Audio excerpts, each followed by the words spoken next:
Greetings, everyone. Pardo here from Sea of Tranquility. Welcome to another episode of The Monster's Den. It's review day once again. Come on, Chris, keep those fingers going, man. Keep them going. Today, we're going to take a look at a fairly new film.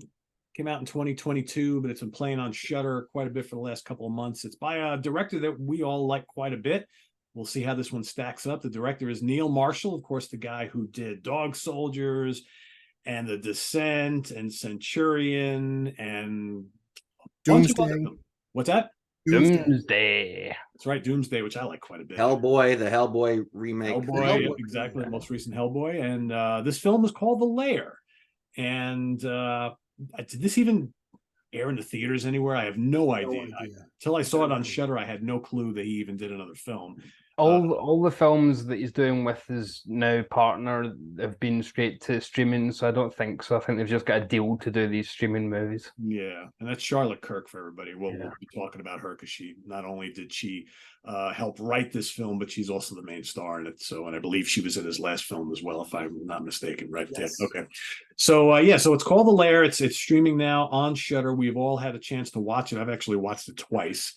Because I watched it like when we started first talking about this a couple of weeks ago, and I was like, let me go watch it again because it's not a long film. It's not even an hour and a half long. So I figured let me go and refresh myself. So yeah, I think we've got everything we need to know. Starring Charlotte Kirk, Jamie Bamber, Jonathan Howard, Hattie Kanjanpour, whatever. Let's see. We're gonna start with Jamie today. So Jamie, you want to kind of maybe give us a little bit of idea what the film is about, what you thought about it, and then we'll each give our own 2 cents and see what the general consensus is. Well, it's a monster movie. I mean, you got the it's a return to monster movies for him, right? Yeah. You know, she's a pilot. She gets shot down, and she goes to these bunkers and finds these half alien, half human creatures, and it becomes a little bit like Dog Soldiers, where you got the military against the creatures. And I fucking hated this movie. This movie is a disaster. It has no heart. It has no love. It's by the numbers awfulness. And if it wasn't for this show where we're talking about it, I'd forget it in 2 years. I'd see it in my movie diary, the name, The Lair, and I go, I don't fucking remember that movie. But I guess I'll remember it now. I don't know where to start with how shitty this movie is, so I alphabetized everything. We'll start with acting. Starts with A. Acting. Everyone in this movie looks like they went to tough guy acting school. One class. Got out of that one class and said, let's go make a movie. We all got the look. We know how to do it. Done. Let's go make our movie. Cliche facial impressions left and right. Action. The stunts look bad. One guy rolling over a car. The way it was directed looks like it was someone with a camera filming the scene. You know how you see like an action thing? Oh, that'll look good in the movie. They'll have to clean it up. It looked like that. The guy sliding down as people shoot over him, the creatures, directed badly. You didn't even see him hit the floor.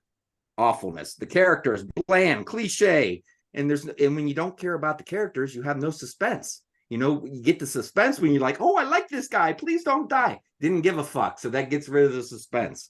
Creatures, all black face, probably on purpose so they can save on the special effects because, the more dark it is, the less money you have to put in the CGI.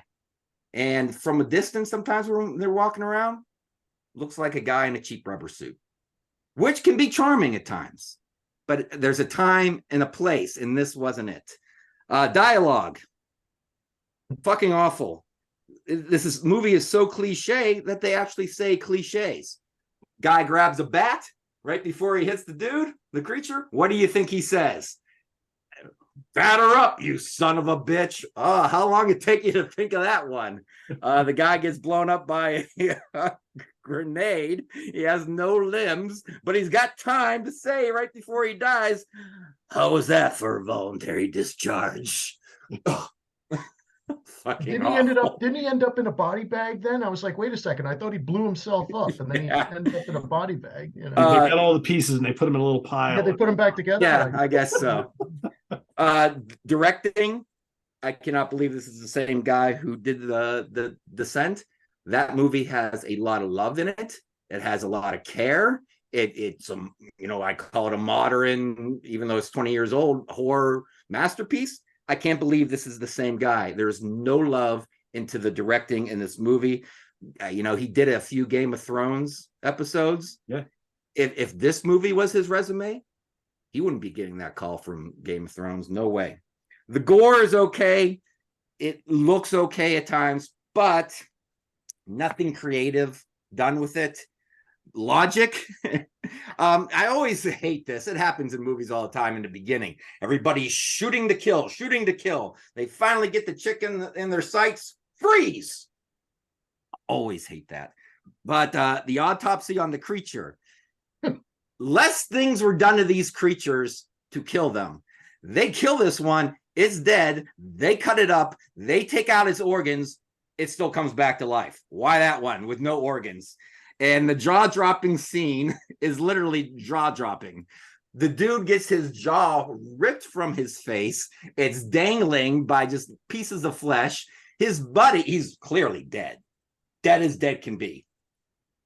His buddy's like, maybe if I can just get the jaw to stay in place, he'll be all right. Shooting's going on. We got to go. Does anyone have some duct tape? If I can just get that jaw up there, he might come to. Ridiculous. Writing. Charlotte Kirk, who co-wrote this with Neil Marshall. Neil Marshall's probably banging this chick. Yeah, She he's should married. stay. I hope he's banging. Oh, okay. Then they're definitely banging. She needs to Actually, stay they're away. married, so maybe they're not actually banging. That's Yeah, true. But she needs to stay away from movies. Don't write them. Don't act in them. Get a real job. Go get a job. We're hiring at my company. She can come work for us. Everything will be fine. Just stay the fuck away from movies. You're awful. You didn't buy her as a hot pilot? Yeah, she had a nice rack. So she can have a cubicle next to me. Other than that, nothing else to say about that piece of crap movie. all righty then. Sorry. Wow. I just realized I forgot to introduce everybody. Jamie Laszlo, Dan Brown is here, Chris Allo, Davy Gallagher, and Craig Kaminsky. So bad host right here. Sorry, guys. All right, so we got one thumbs down. Mr. Allo, what's your take on The Lair? All right. This is a strange take, but I am going to completely agree with Jamie, but also completely disagree with him at the same time. Yes, Jamie is right. This movie is garbage, but yet I found myself entertained. It is, listen, I make no moans about it. This movie is trash. Everything Jamie said was right. It's garbage, but sometimes you kind of like garbage. And I think I've seen so many shitty movies, including shitty movies in the theater like Meg 2 that I did not like, that when I sat and watched this for whatever it is, the 80 minutes, I was entertained. It reminded me very much of Doomsday, because while I liked Doomsday is completely fucking unoriginal, because all Neil Marshall did was steal parts from The Road Warrior and Escape from New York and other little movies. So when watching this movie, I'm just picking out stuff. I'm like, okay, Neil Marshall and his wife, they stole this from The Thing. The autopsy scene. They stole the setting of the soldiers being out in the middle of nowhere in the desert. Like, okay, so they traded the sand for the snow. So this is The Thing. When they go into the lair to, fight the monsters, and spoiler alert, when they're trying to leave and they're jumping on the metal elevator and the self-destruct is going, there you have 5 minutes with the fucking twirling lights. You have 5 minutes to reach safe distance. I'm like, could you have stolen this any more from Aliens? And yes, Jamie's right. He also stole from himself with Dog Soldiers. So all this guy did was steal bits and pieces, as we've seen him do before, but yet, I don't want to say I was entertained. I'll never see it again. And again, I agree with Jamie. In another week, I'm going to forget all about this, because all it is a ripoff of Alien and Predator and The Thing and all these movies that do have a lot of heart and are much more original than this piece of garbage. But if you're looking for a piece of garbage to mildly entertain you for 80 minutes, I feel like you could do worse. Like the Meg 2 or the Winnie the Pooh or all the other shitty movies I've seen in the last couple of weeks in the theater. So, I didn't hate it, that's for sure. I love that it had a short running time. Oh, yeah. I don't think his wife is a good writer or actor, but she's cute. And I'll say this, when Pete mentioned this, because I do like the Neil Marshall movies, I thought you were originally talking about the previous movie, The Reckoning, because I saw that and I thought that was 100 times worse than this, because that was just boring. At least this had monsters. Again, Jamie's right. They're shitty. They look like they got fucking, chocolate sauce on them, and they did that on purpose so they could shoot them in the dark and you can't really see them. But again, I did not think it was the worst thing I've seen in the last couple of weeks. All righty then. Davey, your take. I think they've said it all. That's pretty much everything you could possibly sum up in this film. There's nothing to it apart from the rip-offs. You can only really dissect what's wrong with it. The main actress, Charlotte Kirk / co-writer, she can't do either one of those jobs. She just can't. She's an atrocious lead, no personality whatsoever. She's a terrible writer. Neil Marshall's obviously a terrible co-writer as well because he's on it. But the dialogue, I didn't find any entertainment value in this, unlike Chris. I didn't think it was good, bad just for an 80-minute watch. I thought it was just boring for an 80-minute watch. There's 1,000 better bad action movies, bad sci-fi horror movies you can watch for this kind of entertainment. But I mean, there's even more rip-offs you can go into. I mean, they have Negan's baseball bat from The Walking Dead in there for no reason. With Yes. I mean, 100%. just every little moment that could be ripped off from something is ripped off from something. The dialogue is absolutely abysmal. As Jamie said, it's not just that it's on the nose, but it's just impossibly cliched. That's what I'm talking about. It's just full of absolute nonsense that, you should have that in and then scrub it out and write in something a bit more unique and interesting. This feels like just a draft that hasn't been gone back to. And I read an interview with the pair of them, the couple responsible for this, Vietnam, and they both said it's an homage to 80s action like The Thing and horror like The Thing and Aliens. And I just think if you honestly believe that, you don't understand The Thing and you don't understand Aliens. Because although, yeah, you've got a much lower budget than they do, even adjusted for inflation, it doesn't cost anything to write better dialogue than this. It doesn't cost anything to just erase what crap you've come up with and come up with something a bit better than some of the dialogue. The casting is ridiculous. The part of the Major calls for Stephen Lang type, an old grizzled veteran, Ron Perlman, somebody like that. And instead we get Jamie Bamber with an eye patch. I mean, I like Jamie. Worst accent ever. Yeah, right. So his accent is Foghorn Leghorn, because it's not even a southern accent. He's just I said, son. What the fuck are you doing, son? What the fuck is this? I mean, he's doing this awful. I don't know if he just thinks I'll do this over the top Bayou accent or something, but oh damn, son. I mean, it's just the most ridiculously over the top, stupid fucking nonsense accent. Which really stands out because you've got about 5 actors in here playing Americans that are British. They're all from British soaps. They're not even big actors. I mean, Jamie Bamber's the biggest name in this, and he's not exactly a big name. Battlestar Galactica 20 years ago, and Law and Order UK, it's not exactly A-list stuff. But again, that doesn't mean he can't be a bit better than he is here. He's terrible. He's not even chewing the scenery like you'd want him to. The rest of the cast are just stock characters. It's just very much, well, here's the kind of noble character. Here's the one-liner character. Cribbing from The Thing, you've literally got a character called Doc. I mean, it's just ridiculous. You've got 2 characters are named for a minute for a minute towards the start, I thought we were going to get a film that was a bit cine literate, because two of the characters are named after characters from, funnily enough, a film that Dan referenced in our last episode, Zulu. It really stands out because they've got unusual names.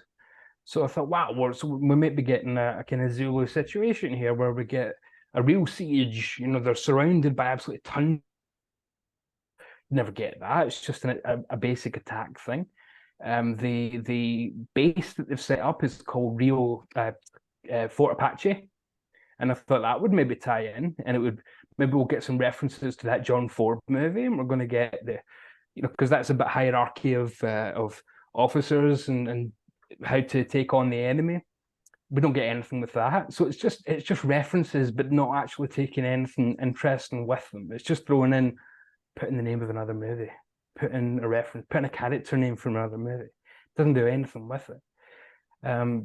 There's an annoying trend in these kind of things for couples to work together. The Underworld films with Kate Beckinsale, she's in them, and her husband directs all of them. Mila Jovovich, she's in the Resident Evil films, and her husband directs all of them. So I mean, it's not nepo babies, but it's nepo couples, and it just really stands out here because this is their third film together, I think, because I think they met on Hellboy. And it really strikes me as he's just being dragged down by this kind of collaboration.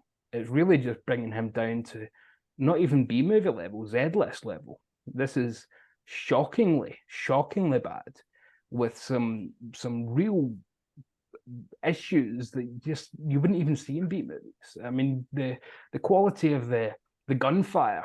I mean, it's CGI clip art that's just been put on top for the muzzle flares and stuff. It looks like a cartoon. I really don't think I can get across just how boring this film is. There's just nothing to it. I think you're doing a pretty good job. It's tepid. It's a glass of water. It's lettuce, and there's just nothing to it. I mean, it didn't help that the movie I watched right after it was RoboCop, just to cleanse the palate, to get a bit more entertaining. And, you know, again, there's an example of, they've got a budget, but it didn't cost an extra $1 million to write some fun lines for RoboCop, did it? You just have to use your imagination a little bit. And that's what's not here, is any kind of imagination whatsoever. It just strikes me that, and again, having read that interview, I think it is very much the case. She didn't know action and horror movies from the 80s, and he's got her into them since they became a couple. And she's now thinking that she knows how to write them. And I'm sorry, the only thing she should be writing is an apology to all the audiences watching this, because it was an absolute waste of time. And poor Craig signed up for all streaming services to watch this abomination. That's just an insult. Poor Craig. So you'll find some good stuff on there. Don't worry, Craig. So I can't recommend it for any reason whatsoever. I mean, I think the creature design was okay. That's a bit but you can just look at a still of that. You don't even need to watch anything. There's nothing. The score as well was annoying as hell. Pure Hans Zimmer, boom, boom, boom, with no feeling, no emotion whatsoever. It's just, what kind of score works in movies these days? Hans Zimmer, just throw an Inception score on there. Very stock. So yeah, fuck this movie. I'm never going to watch it again. I won't think about it. How did Pete watch it twice? Yeah. When it gets to my turn, I'll tell you. Drugs, I'd imagine. But yeah, I mean, Neil Marshall is a great director. That's the sad thing. He's come up with some great stuff where he does crib from old movies, but still puts a twist on it, puts a spin on it. His Game of Thrones episodes, like Blackwater from season 2, some of the best episodes of Game of Thrones. He's got a real flair. And you just wouldn't think this was the same Neil Marshall. You just would not think this is the same guy at all. This is just sad, depressing. It's like when you see a director towards the end of their career and they're slumming it, like Ken Russell had to do and Nick Rogue had to do. And, you know, they're doing awful straight to video things and whatnot. This feels like that. It really feels like just the dregs. And Hellboy's just killed his career, to be honest.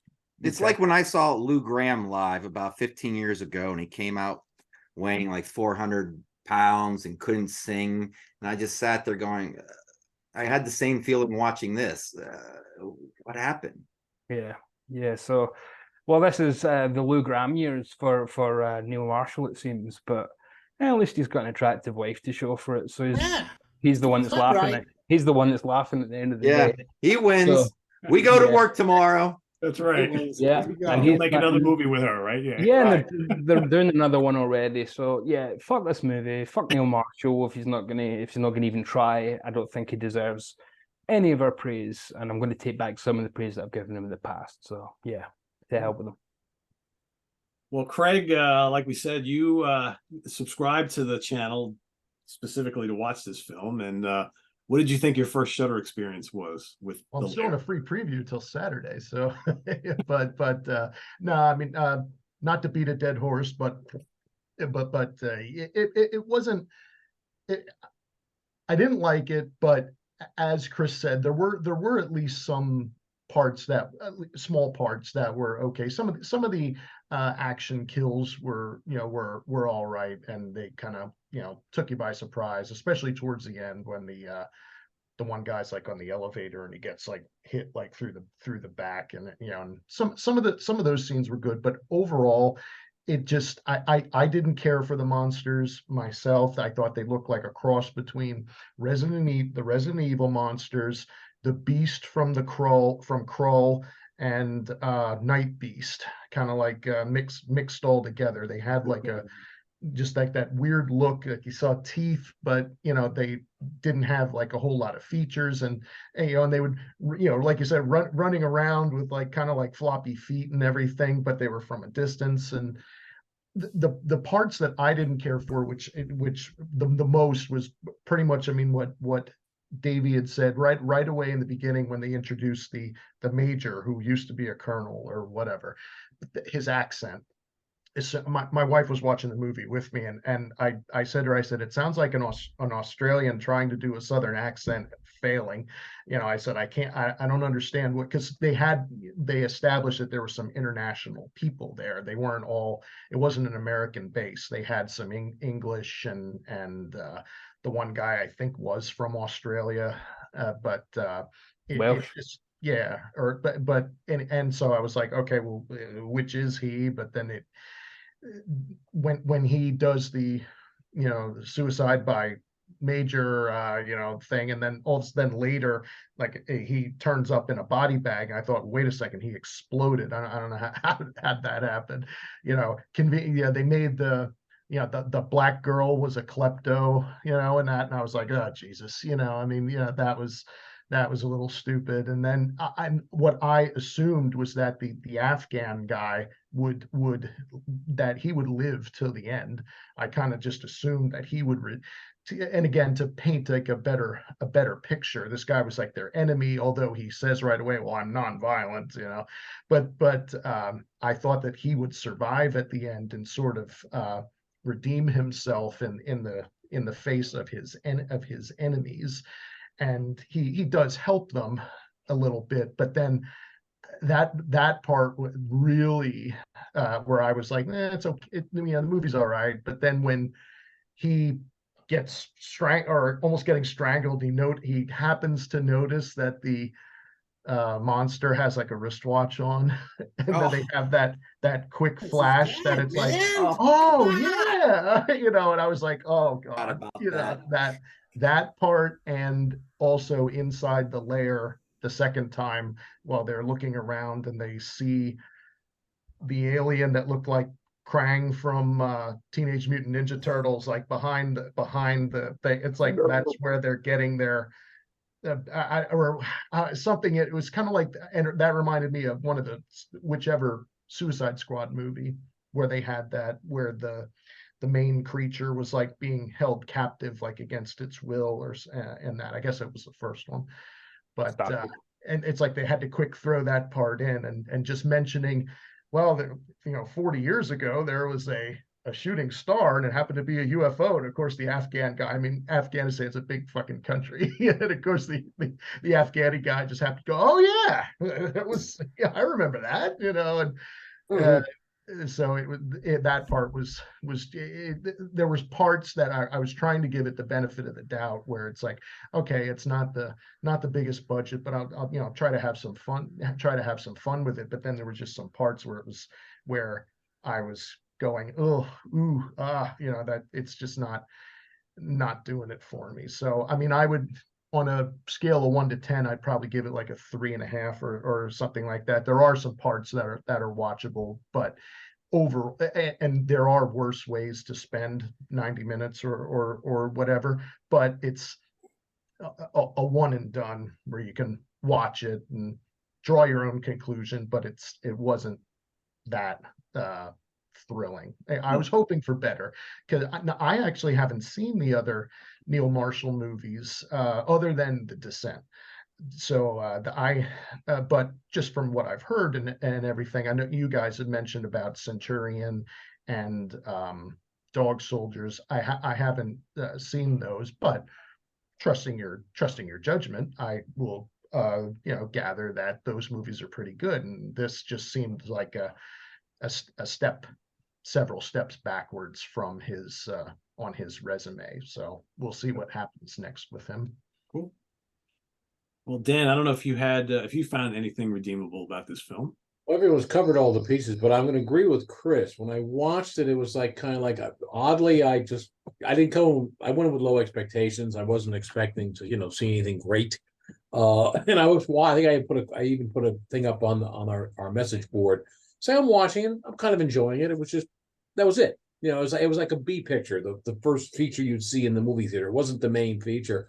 But what got me the most about it, you see somebody like Neil Marshall, when you see like Dog Soldiers, which is a very kind of an original concept, and it was pretty well done. Then The Descent, it plays off of most people's greatest fears, the dark and claustrophobia.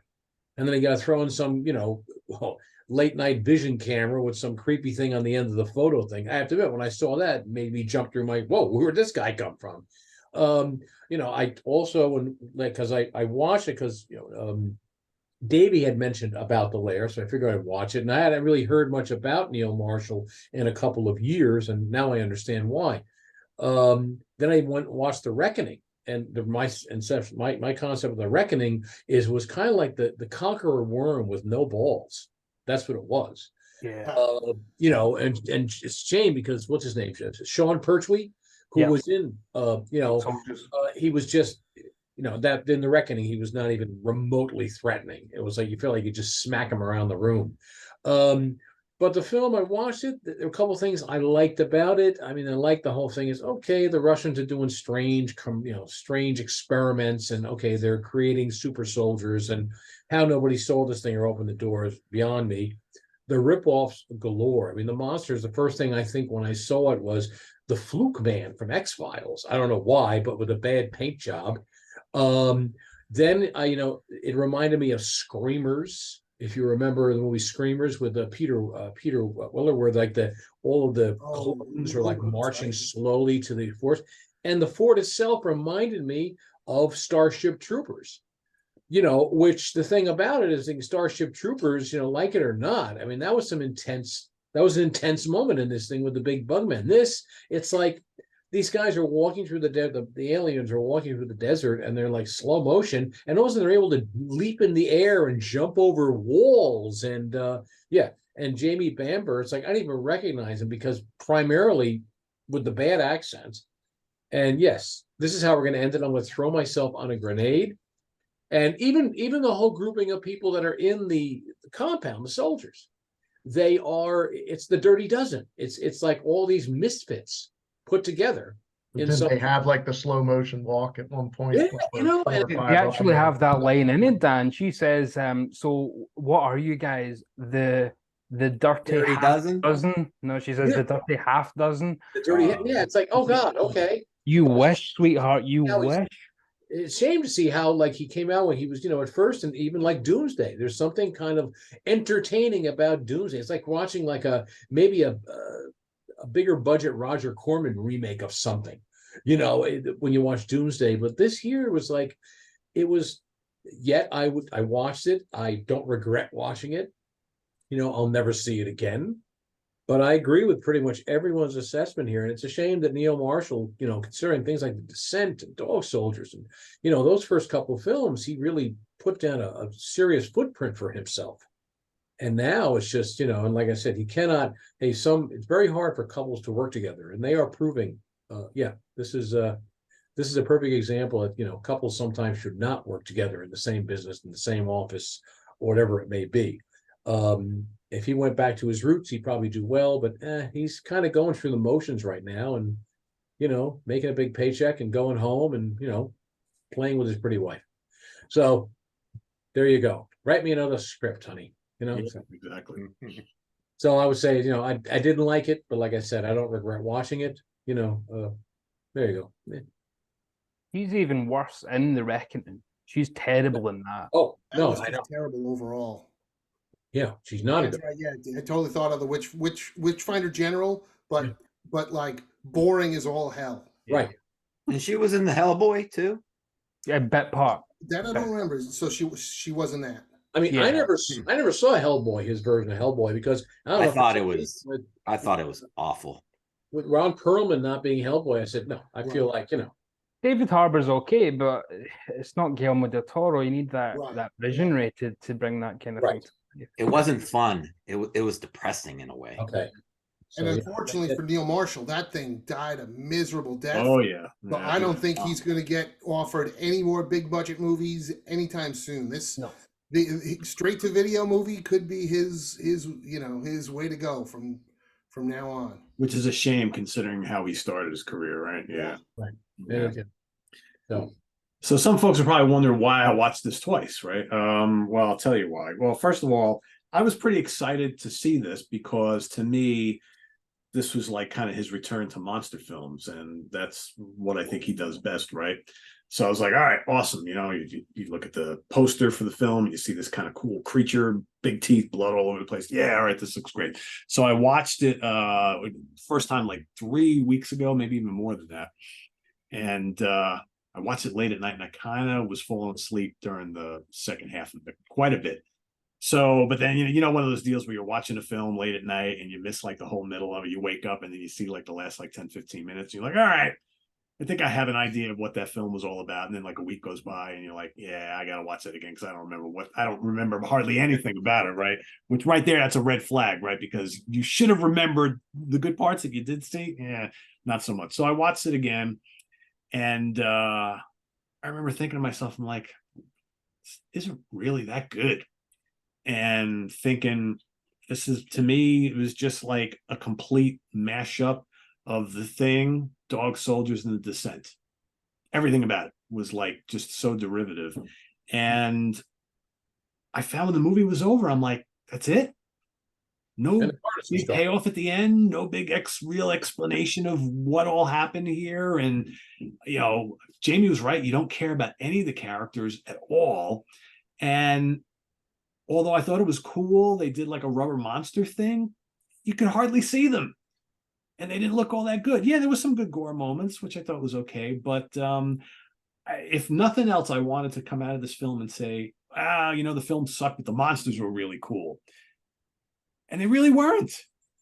I didn't find it threatening at all or anything. No, not really. And it's like, and I think it just got ridiculous, when they're all out in the desert and, they're looking through the infrareds and, they see them. I'm like, all right, they're over there. And all of a sudden he's here and he's jumping up. As it's like, I don't know what's going on here. I don't know. I just thought the movie was a bore and, horror, action, thriller, you're going to love this. And I'm like, it really wasn't all that action packed and there were no horror elements to it.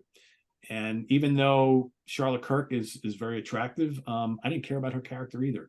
Because if nothing else, usually a movie like this, you get done with, it's like, well, the monsters were cool. There was some cool kills and the chick was hot. I don't know if I could even say that about any of them, I don't care I don't care about her as a person. Yeah. That's what she made me feel in this movie. I care more about the people in The Evil Dead from 2013. That's saying a lot. Yeah, I honestly cared more about the terrorist. Yeah, He had the best line. That Afghanistan guy had the best line. I laughed the 2 times he had those. I don't even know. Really fucked up, now. or whatever he said. Yeah. This shit's fucked up. Yeah, well, that was I mean, weird. you weren't in suspense at the end when they couldn't start the car. You know, and it was like, oh Jesus. I mean, It's like the comic relief type thing. You can breathe now. It shows how nothing is in this film. None of us have actually mentioned the main part of the plot is that the Soviets invaded Afghanistan because there was an alien crash landing in the 1980s. None of us have actually mentioned that's the whole crux of the film. I guess I forgot that part. And that's how innocuous the whole thing is, that none of us even thought to mention that, because it's so nothing.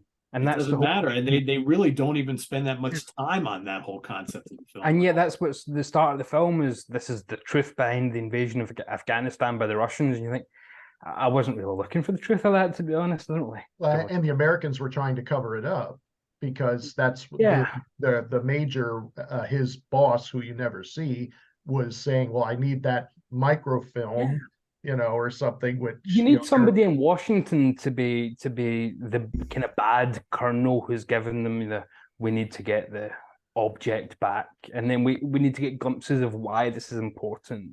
What's this little canister thing? What is in that? What can the Americans do with it? Why is this important? But it's not. It's not even a MacGuffin because they don't need to have it. It doesn't add anything by them keeping it. The little metal thing. It doesn't do anything. It doesn't add anything. If it wasn't there, the film would be exactly the same. So it's not a MacGuffin. It's just pointless. It honestly feels like Neil Marshall's never written a film before, which is so weird. It's as if this is a script that he wrote when he was 15 or something, and she's come along and given it a polish. Yeah, because what makes these kind of movies work, other than the monsters and everything like that, the action, is when you have like 6, 7, 8 characters, when they bounce off one another, when they interact with one another, when this guy's the crazy one, that's one's the funny one, and they're gelling and it's working like aliens, and you have the characters there, and it's like they did not know how to do that. They had no idea.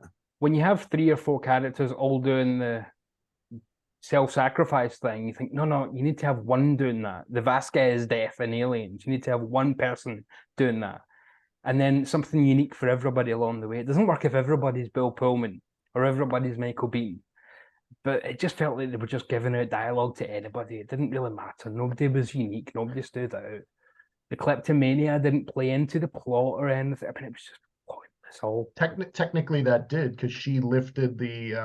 But again, that doesn't matter, because what did that do? What did that object do? Well, they have it at the end. So, but then to do what with? Yeah. Well, that was one of those things also where you start, it's even just now, it's like you're thinking, okay, she found the lair. All the creatures are in tubes, but yet the people inside, the staff members are dead. So wouldn't there be a creature walking around?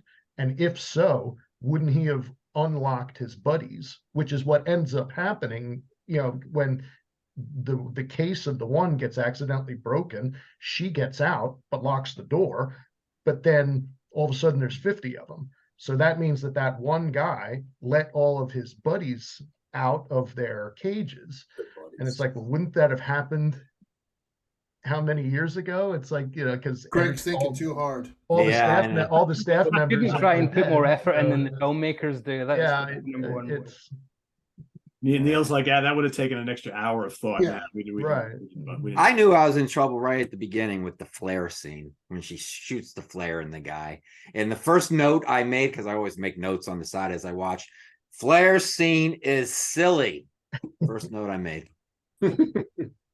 Sets the stage. Not off to a good start, right? Yeah. Pretty tragic that the only dissent here is Neil Marshall's career.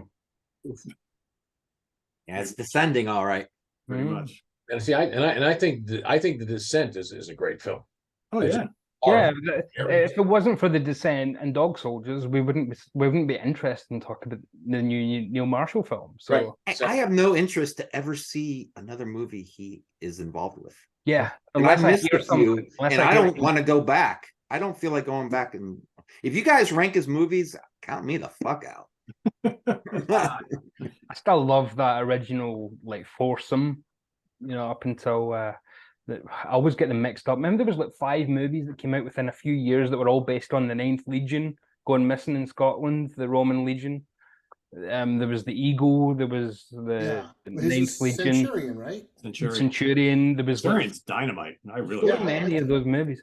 So everything up till the Centurion's pretty solid, and that's when he went to TV with Game of Thrones, just about then. But see, it's obvious he could handle like sword and sorcery or medieval, Roman action films. He can handle, especially when you start talking about the Game of Thrones episode. He can handle that. That seems to be his specialty. Too bad he shot his load real early on with horror. Well, I'm sure he could have handled this, but I'm sure he probably had a budget of about $4.75. Yeah, exactly. So it was like, quick, write something quick, shoot something quick, just fucking get it done. A director on his game can hide how low the budget is. Yeah, and again, hide it in a way. That doesn't excuse the dialogue, does it? It really doesn't excuse just that's what I'm talking about. Yeah, boy. And then we'll fill that gap later with a better line. Like scrambled eggs instead of yesterday or whatever Paul McCartney fucking wrote or whatever. Yeah, exactly. This is scrambled eggs. Instead of yesterday, it's got to go back. We are getting scrambled eggs instead of yesterday. Basically. But not good scrambled eggs either. Yeah. He has, he had the elements. He could have made it a really suspenseful, over the top, with the dark, but like The Descent. There was not a whole hell of a lot of dialogue going in that film. It was just all about the atmosphere and the paranoia, or whatever's being stuck in the dark. And it's this thing, he could do the same thing, but he has almost inane dialogue, which is and a lot, as everyone has said, a lot of situations that are never really resolved. Or why? I wondered if we're thinking too much of this as a Neil Marshall film, and it's actually him doing a Charlotte Kirk film. Well, they got two more movies together, so yeah. So I think this is him taking her on her first ride, pardon the pun, through genre, and it's not working. She's not got an ear for it. She's not got an eye for it. This is just vanity project 101, and it's just not even as good as the kind of stuff you'd normally get on this kind of level. It really isn't. It's embarrassing that Neil Marshall was the guy that came up with this. Yep. So there you have it. Well, I just think the general consensus is thumbs down. Mostly thumbs down. Chris was kind of entertaining. Chris is like, I get it. I mean, listen, it's trash, but I always say, you guys all like real movies. Like, you watch I only watch trash. This was definitely trash. Above average trash. I don't think this was trash, though. It was just it wasn't trashy enough to be trash. It was boring. Well, I mean, it was a garbage movie for sure. It was boring. Trash is fun. This is boring crap, middle of the road nonsense. Yeah, it wasn't a lot of fun. I don't think. Well, it's still better than his last one, though, man. That movie, The Reckoning, is fucking 10 times worse than this. Yeah, it's better than that. But that's like saying that this is better than Terrifier 2. I mean, that's just such a low bar that we can all. You can give everything a Terrifier 2 or Malibu High. I mean, everything is a. Although, actually, I think Terrifier 1 is better than this, actually. Oh, I would agree with you on that. Yeah, Terrifier 1. Let's review their next one whenever it comes out. Let's come back. Two more coming out. It'll pick up after they start. It'll pick up after they start the car, and this time the Russians will try to. The Russians are coming. The Russians are coming. Oh my God, crazy! All right, well, for everybody watching, if you've seen The Lair, let us know what you think in the comments below. I'd love to see if there's people who are into this film, because you never know. I mean, weirder things have happened. You guys don't know what you're talking about. Yeah. User neilmarshall 1958. You guys are pricks. And if you haven't seen it and you have Shudder, go check it out. Let us know if you think we're way off the mark, or if you're with us that this movie kind of blows. So anyway, Neil Marshall, we love you, man, but we don't love this film. Sorry. Anyway, thanks for watching, everybody. Visit us on the web at www.seaoftranquility.org. We're on Facebook, we're on YouTube, all together. All the damn time. Please subscribe if you haven't already, and click on that notification bell so you get alerted of all of our content as it posts. And please do hit the like button before you leave. We'll see you back here in 2 weeks on the Monsters Den. Till then, for Dan Brown, Jamie Laszlo, Chris Allo, Davy Gallagher, and Craig Kaminsky, I am Pete Pardo. Have a good night, everybody. See you tomorrow morning at the Funhouse with Martin Popoff. Take care.